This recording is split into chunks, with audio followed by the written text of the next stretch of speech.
નમસ્કાર વિદ્યાર્થી મિત્રો, આજે આપણે ધોરણ 4 વિષય હિન્દી ચેપ્ટર 5 ધમક ધમક આતા હાથી. વિદ્યાર્થી મિત્રો, આના વિશે આપણે આગળના લેક્ચરમાં સમજી ગયા છીએ.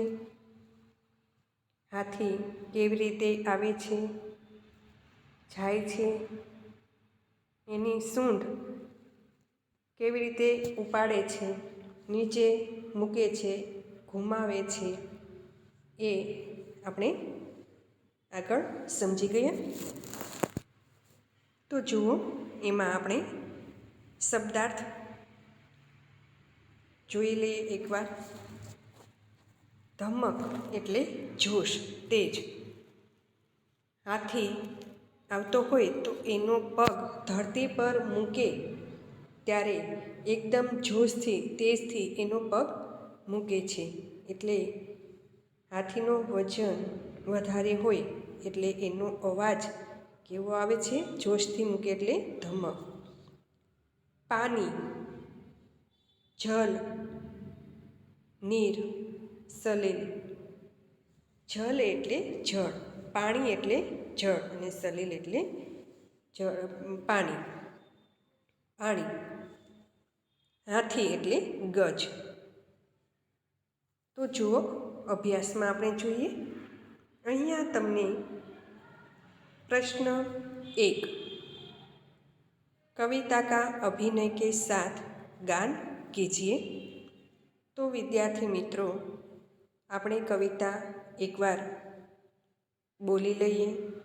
અભિનય તમારે કરવાનો છે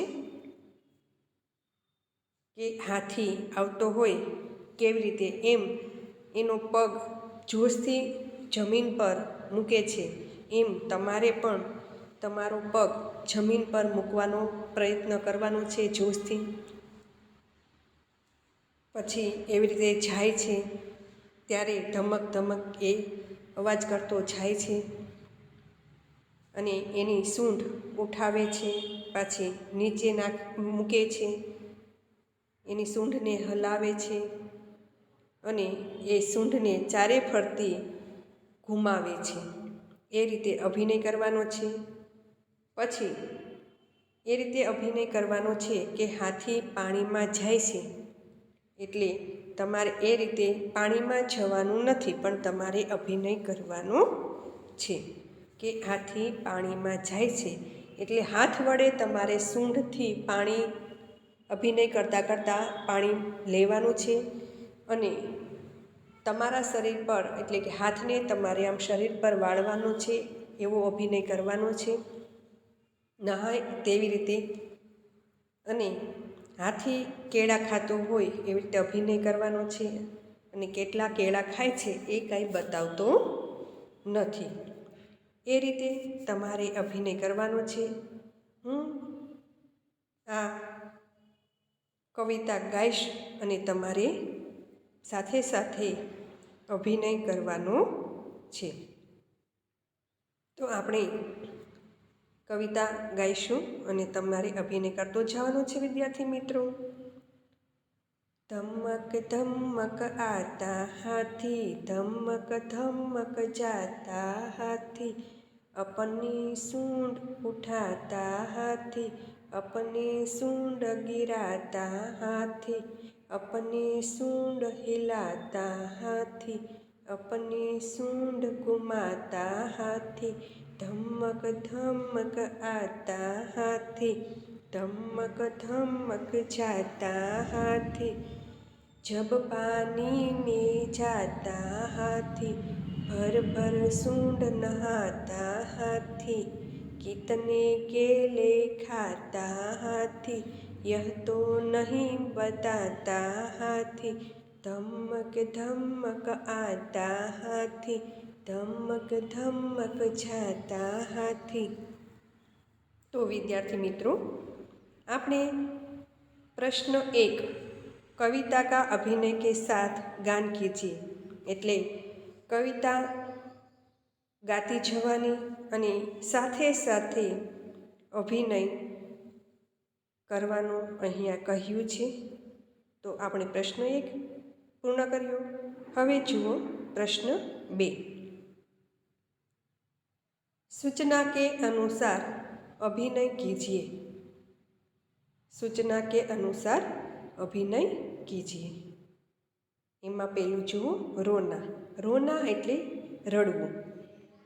તો તમે રડતા હો એવો અભિનય કરવાનો છે.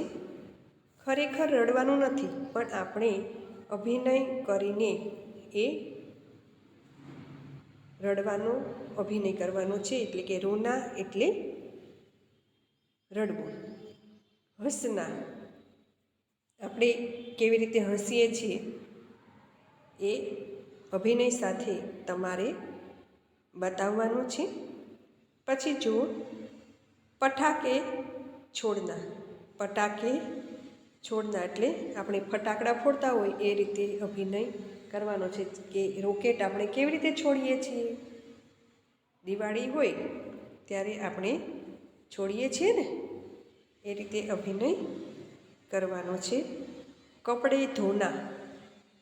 તો વિદ્યાર્થી મિત્રો, તમે કપડાં ધોતા ન હોય પણ મમ્મી, આપણા દાદી, બહેન, કોઈ પણ આપણું ઘરનું વ્યક્તિ હોય એ કપડાં ધોતા હોય, કેવી રીતે ધોવે છે એ તો તમે જાણતા જ હશો. સાબુ લગાવવાનો, બ્રશ મારવાનું. તો એ રીતે આપણે કપડે ધોના એટલે કપડાં ધોવાનો અભિનય કરવાનો છે. તો પ્રશ્ન 2, વિદ્યાર્થી મિત્રો, અભિનય સાથે આપણે આ શબ્દને અનુરૂપ એ અભિનય કરવાનો છે. પછી પ્રશ્ન 3 જુઓ પઢીએ ઓર સમજીએ. તો વિદ્યાર્થી મિત્રો, અહીંયા તમને શબ્દ આપેલા છે. તો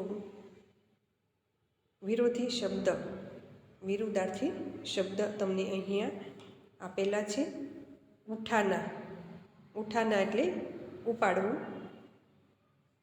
એનું વિરોધી ગિરાના એટલે નીચે નાખવું, ફેંકવું. ઉઠાના એનું વિરોધી ગિરાના. આના એટલે આવવું. આના એટલે આવવું.